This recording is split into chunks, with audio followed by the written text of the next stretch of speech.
पुणे के चर्चित केतन अग्रवाल हत्याकांड में हर दिन ऐसे खुलासे हो रहे हैं जो इस केस को और भी रहस्यमय बनाते जा रहे हैं। अब इस हाई प्रोफाइल मर्डर केस के तार महाराष्ट्र के बीड जिले से जुड़ गए हैं। जांच में पता चला है कि मुख्य आरोपी चेतन चौधरी और उसकी मंगेतर सिया गोयल ने हत्या से पहले अपने करीबी दोस्त को पूरी साजिश के बारे में बता दिया था।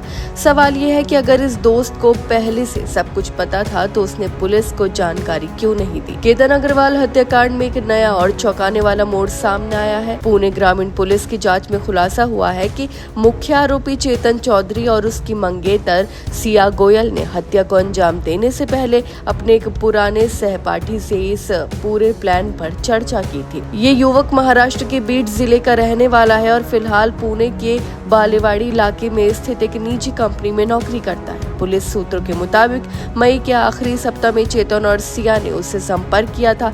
दोनों ने इस युवक को सबसे पहले केतन अग्रवाल की हत्या की अपनी खौफनाक योजना के बारे में बताया था। सूत्रों के अनुसार चेतन और सिया ने इस युवक के साथ लंबे समय तक बातचीत की और उसे अपने प्लान में शामिल करने की भी कोशिश की। इतना ही नहीं, उन्होंने उसे 18 जून को लोहागढ़ किले की यात्रा पर अपने साथ चलने के लिए भी कहा था। हालांकि युवक ने उनके साथ जाने से साफ इनकार कर दिया। बताया जा रहा है कि जब उसे इस खतरनाक साजिश की जानकारी मिली तो उसने दोनों को ऐसा कदम न उठाने की सलाह भी दी थी, लेकिन इसके बावजूद उसने पुलिस या केतन के परिवार को इस बारे में कोई सूचना नहीं दी।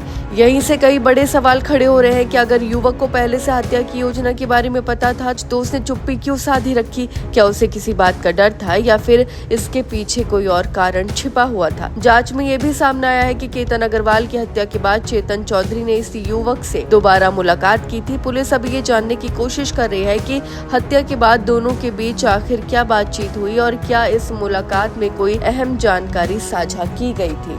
वहीं पुणे ग्रामीण पुलिस ने अभी इस युवक के call detail, record, WhatsApp chat, mobile location और अन्य डिजिटल सबूतों की गहन जांच शुरू कर दी है। जांच एजेंसियां ये पता लगाने की कोशिश कर रही हैं कि क्या इस युवक ने किसी तीसरे व्यक्ति को इस साजिश के बारे में बताया था या नहीं। वहीं पुलिस फिलहाल 3 अहम सवालों के जवाब तलाश रही है। पहला, चेतन और सिया ने उसे मर्डर प्लान के बारे में क्या क्या बताया था। दूसरा, क्या उसने ये जानकारी किसी और के साथ साझा की थी। और तीसरा, आखिर आरोपी उसे अपने इस खतरनाक प्लान में शामिल क्यों करना चाहते थे। फिलहाल इस युवक को हिरासत में लेकर पूछताछ जारी है, लेकिन उसे अभी तक इस मामले में आरोपी नहीं बनाया गया है। पुलिस का कहना है कि उसकी भूमिका के हर पहलू से जांच की जा रही है और पूछताछ से मिली जानकारी के आधार पर आगे की कानूनी कार्रवाई की जाएगी। अब सबसे बड़ा सवाल यही है कि क्या ये युवक सिर्फ एक गवाह है या फिर इस हाई प्रोफाइल मर्डर मिस्ट्री में उसका कोई और किरदार भी छुपा हुआ है। आने वाले दिनों में पुलिस की जांच इस सनसनीखेज हत्याकांड के कई और राज खोल सकती है।